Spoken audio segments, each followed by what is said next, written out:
What's going on YouTube, and welcome to another episode of Salmon Skimroll TV. We're going to go ahead and give you a deck breakdown of Exodia Mystic Mine.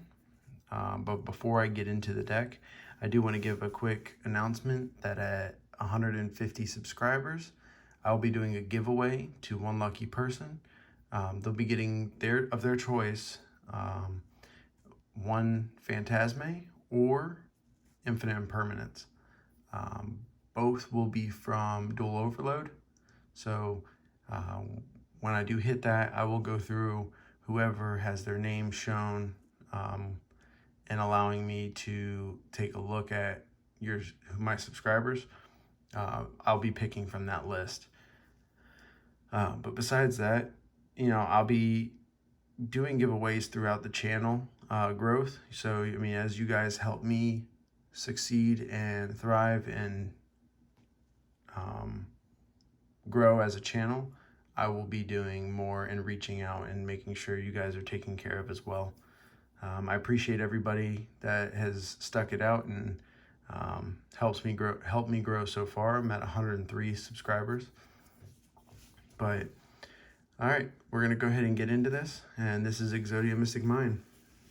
We'll start the deck off with all 5 pieces of Exodia. Now, we know what this does. Once all 5 pieces are in hand, you win the game. Plain and simple. And the goal is to make sure you get to this as quick as possible. Next, I run 1 copy of Planet Pathfinder. You summon Planet Pathfinder, tribute them, and then you can add 1 field spell card from your deck to your hand. There's only 2 normal summons in the deck, and that's Planet Pathfinder is one of them. After that, we go into 3 copies of Battle Fader. When your opponent attacks directly, you special summon Battle Fader to the field and negating the attack, ending the battle phase. Followed by that, we go with 3 copies of Arima, the Wicked Warden. So you summon Arima to the field, tribute him, and draw 1 card. This is just to get to that extra card to your hand. After that, we go 3 copies of Mystic Mine.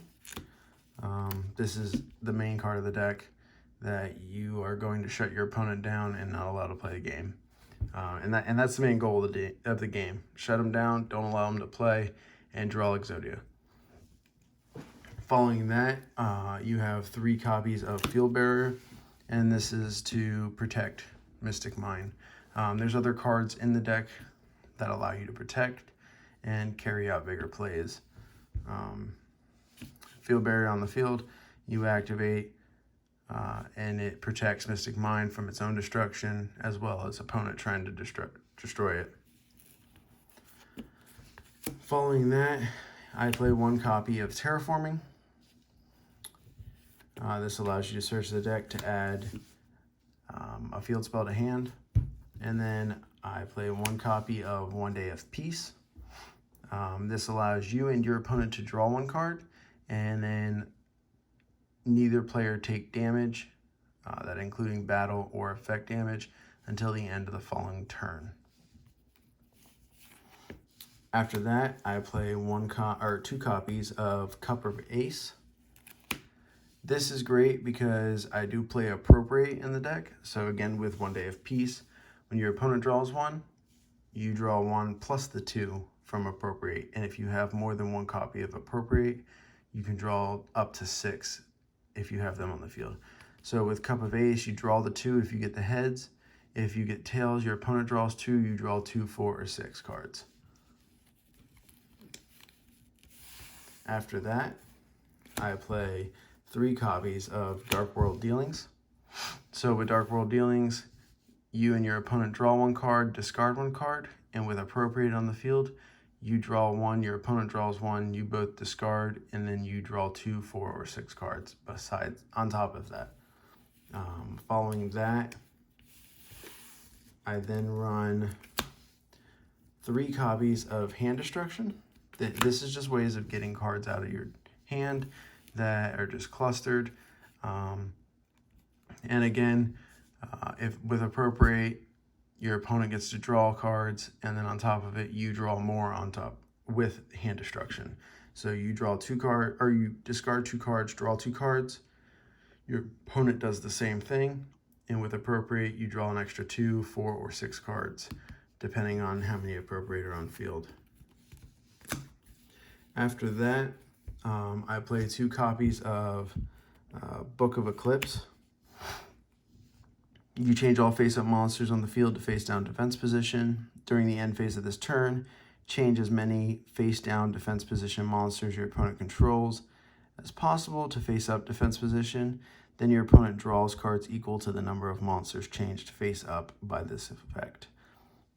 This, again, allowing your opponent to draw, it kind of stuns them out if come that turn, you want to like nuke the board, kind of, in the sense of facing them down, and killing out effects.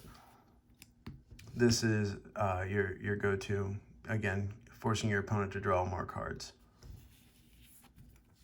Next are the 3 copies of Appropriate. This is the main bread and butter of the deck. You want to draw as many as possible. And to activate this, your opponent would have to draw outside of their standby phase. And if they draw using their own card effects with Allure of Darkness or Pot of Desires, Pot of Avarice, Pot of any pots, any cards that allow them to draw more outside of the draw phase, you're going to continue to draw cards. After that, run 3 copies of Dark Bribe. This is, again, more back row protection, or your protect your field spell. If they activate Cosmic Cyclone, you activate Dark Bribe, negate Cosmic Cyclone, and then they get to draw 1 card. With Appropriate on the field, you then get to draw more on top. Following that, I run 1 copy of Metaverse. If you want to get out that Mystic Mine during your opponent's turn, null and voiding any effects, this is your card to go to. And then following that, in final, I run 3 Reckless Greed. This one is terrible to go into in the beginning, but if you have multiples on the field, you can stack that those draws, and it doesn't stack the skipped standby phase, skip draw phases. So if you have 3 on the field, you activate all 3, you draw 6 cards, but you still only skip 2 draw phases. You don't skip 6, you don't skip 4. Same if you have 2 on field, you don't skip 4 draw phases, you only skip 2.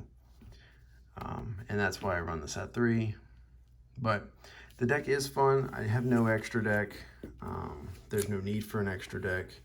I mean, if you want to put something in there to kind of like keep your opponent on edge, thinking that you have more there, that's up to you. I don't play anything else.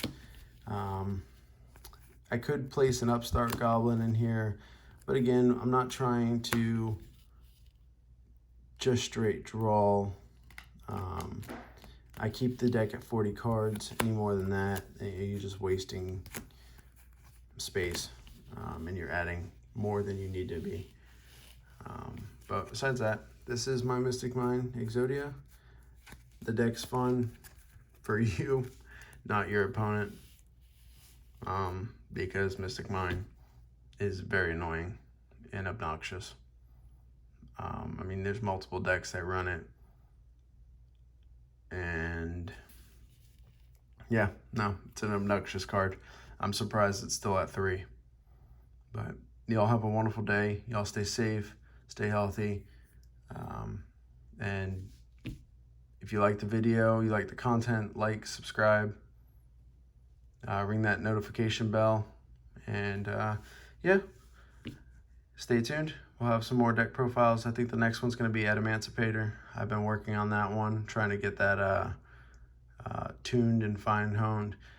One thing I'm waiting on is a link cross for it, but that'll be my next one to go out. Y'all have a wonderful day.